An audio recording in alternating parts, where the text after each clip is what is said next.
నా మందిరములో ఆహారం ఉండునట్లు 10వ భాగమంతయు మీరు నా మందిరపు నిధిలోనికి తీసుకొని రండి. దీని చేసి మీరు నన్ను శోధించిన ఎడల నేను ఆకాశపు వాకిట్లను విప్పి, చూడండి, నేను ఆకాశ వాకిట్లను విప్పి పట్టజాలనంత విస్తారముగా దీవెనలను కుమ్మరించదనని. పట్టజాలనంత విస్తార దీవెనలను కుమ్మరించదనని ఎప్పుడన్నా చూసారా మీరు? ఎందుకో తెలుసా? ఇక్కడ ఈ దశమ భాగం అనేది కీ లాగా పనిచేస్తుందంట. కీ దాన్ని నువ్వు ఓపెన్ చేయాలి అంటే నువ్వు చేయాల్సింది నువ్వు చేసినప్పుడు అప్పుడు ఈ ఆకాశం తెరవబడుతుంది. హల్లెలూయా. ఏమన్నాడు ఇక్కడ? నేను ఆకాశం వాకిట్లను విప్పి పట్టజాలంత విస్తారముగా. హల్లెలూయా.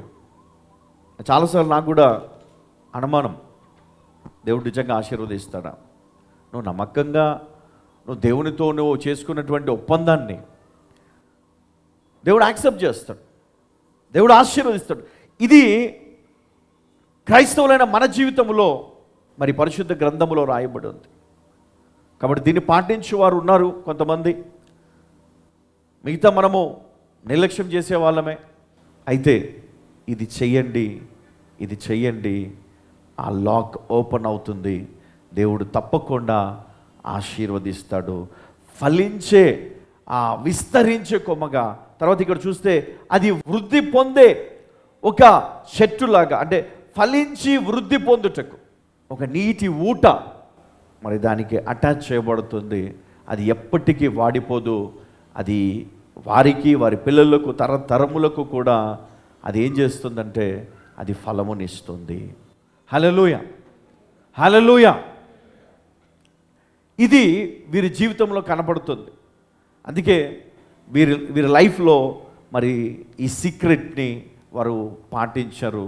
మన లైఫ్లో దాన్ని పాటించడానికి మనము చాలా చాలా చాలా చాలా వెనకడుగు వేస్తాం. అంటే ఏంటి, ఇవాళ దేవునికి ఇస్తేనే మనం బ్లెస్ అవుతామా?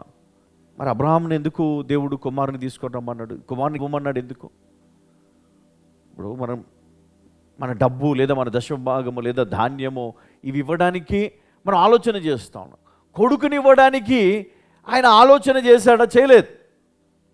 అంటే ఎప్పుడైతే అలాంటి హృదయము మనము కలిగి ఉంటామో, యథార్థ హృదయం మనం కలిగి ఉంటామో, మనకున్నటువంటి ఆ యొక్క మరి ఫైనాన్షియల్ ప్రాబ్లమ్స్ నుంచి, లేదా మన కుటుంబంలో ఉన్నటువంటి గలిబిలి నుండి, లేదా శాపముల నుండి మనం బయటికి వస్తామో, అది క్రీస్తు యేసు కృప ద్వారా మనకు ఇవ్వబడినటువంటి అద్భుతమైనటువంటి ఆశీర్వాదం. హల్లెలూయా.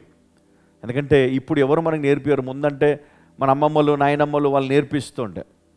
ఇప్పుడు మన తల్లిదండ్రులు ఏం నేర్పిస్తారు? బాబు 10 రూపాయలు నువ్వు కొనుక్కో, రూపాయి సందేహి కదా. 100 రూపాయలు తిను, ఎక్కడైనా ఆకలిస్తే షాప్కి వెళ్ళి ఒక చాక్లెట్ కొనుక్కో, 100 రూపాయలు, 10 రూపాయలు కానుకి. దేవునికి 10 రూపాయలు ఇవ్వు, 100 రూపాయలు నీ చాక్లెట్కి. హల్లెలూయా. ఇప్పుడు మన పరిస్థితి అట్లా అయిపోయింది. ఏదేమైనప్పటికీ మన లైఫ్లో మరి దేవుడు కొన్ని నియమాలు, నిబంధనలు కొన్ని దేవుడు మనకి ఇచ్చాడు. అయితే వాటిని మనము పాటించినప్పుడు మన జీవితంలో నిశ్చయముగా మనం వర్ధిల్లుతాం. హల్లెలూయా, హల్లెలూయా.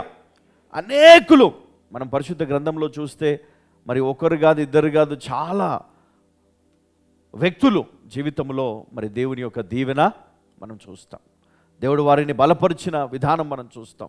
ఫలించే కొమ్మగా వారిని ఆశీర్వదించాడు. అయితే ఈరోజు ఇక్కడ ఉన్నటువంటి మనము మన జీవితంలో మనము ఫలించే కొమ్మగా మనం ఉండబోతున్నాం. చూడండి, కొన్ని మన లైఫ్లో కొన్ని అన్లాక్ చేయాలంటే దేవుని వాక్యము ద్వారా మనము వింటాము, నేర్చుకుంటాం. దాన్ని మనము చేయడం ద్వారా, పాటించడం ద్వారా దాన్ని మనం అన్లాక్ చేస్తాం మనం. హల్లెలూయా.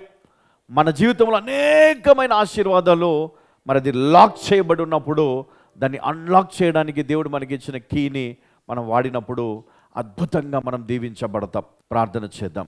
నాజరేయుడైన యేసు క్రీస్తు పరిశుద్ధ నామములో తండ్రి, ఈరోజు బిడ్డలందరినీ చేతికి నేను అప్పగిస్తున్నాను. ప్రతి ఒక్కరిని దీవించాను. ప్రతి ఒక్కరిపైన నీ యొక్క కృపను కుమ్మరించాను, నీ దీవెన కుమ్మరించాను, నీ బలమైన సన్నిధి కాంతి వారిపైన కుమ్మరించాను. తండ్రి, ఎవరైతే ఈ వాక్యం విన్నారో ప్రభా, యోబు వలె ప్రభా నాయన శ్రమలు మరి వారికి ఎదురైనప్పుడు వారు కృంగిపోయి, నా పరిస్థితి ఇంతేనా, నేను బయటికి రాలేనా మరి అనుకున్న సమయంలో నీ వాక్యము ప్రభా ఊరటనిచ్చింది, ధైర్యమునిచ్చింది. నువ్వు యథార్థవంతుడవు, నువ్వు నీతిమంతుడవు, నీవు పరిశుద్ధుడవు. దేవుడు నిన్ను స్వస్థపరిచాడు, దేవుడు నిన్ను రక్తముతో కడిగాడు, ఆయన రక్తముతో నిన్ను కొన్నాడు. ఈరోజు నీకు విడుదల ఉన్నది, నీవు దీవించబడతావు. కలవరపడొద్దు, ధైర్యం తెచ్చుకో. దేవుడు నీకు తోడై ఉన్నాడు. నువ్వు చేసిన యథార్థమైన మరి మంచి పనులను బట్టి దేవుడు నిన్ను ఆశీర్వదిస్తాడు, కానీ నిన్ను నాశనము చేయడు, నిన్ను శపించడు. ఈరోజు ఈ శ్రమ కొంచెమే, కానీ అది ఎల్లకాలం ఉండదు, అది శాశ్వతముగా ఉండదు. దేవుడు నిన్ను ఫలించే కొమ్మగా ఆశీర్వదిస్తున్నాడు. దేవుడు నిన్ను ఫలించడి ఆ వృక్షము వలె దేవుడు నాటబోతా ఉన్నాడు. ఇదిగో ఆయన నీటి ఊట వలె నీకు తోడుగా ఉన్నాడు. కాబట్టి ఎప్పుడు ఎన్నడూ ఆ ఊట మరి నీళ్లు లేకుండా ఉండదు, అది ఎప్పుడు నీరుతో నిండి ఉంటుంది. కాబట్టి నీవు కూడా ఎప్పుడు ఫలిస్తూనే ఉంటావు, దీవించబడతావు. నీ కుటుంబము, నీ ఉద్యోగము, నీ వ్యాపారము, నీ పంట పొలాలు, ప్రతిదీ దేవుడు దీవిస్తాడు. 30దంతలుగా, 60దంతలుగా, 100ంతలుగా దేవుడు నిన్ను ఆశీర్వదిస్తాడు.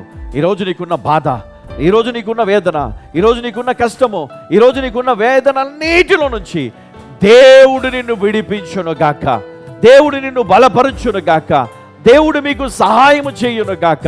ఈ రోజు నుండే మీ ఉద్యోగములో, మీ వ్యాపారములో, మీ చదువులో, మీ ఇంటిలో, మీ దాంపత్య జీవితంలో, మీ కుటుంబంలో ఇదిగో దేవుని ప్రేమ విస్తరించును గాక, దేవుని కృప విస్తరించును గాక. దేవుడు మిమ్ములను ఫలించి కొమ్మవలే ఆశీర్వదించును గాక. ఇక మీదట ఆ ఫలభరితమైనటువంటి కృప మీకు తోడై ఉండును గాక. వారి పిల్లలు దీవించబడుదురు గాక, వారి కుటుంబము వర్ధిల్లును గాక. నాజరేయుని యేసు క్రీస్తు పరిశుద్ధ నామములో ప్రార్థించి పొంది ఉన్నాము తండ్రి. ఆమేన్.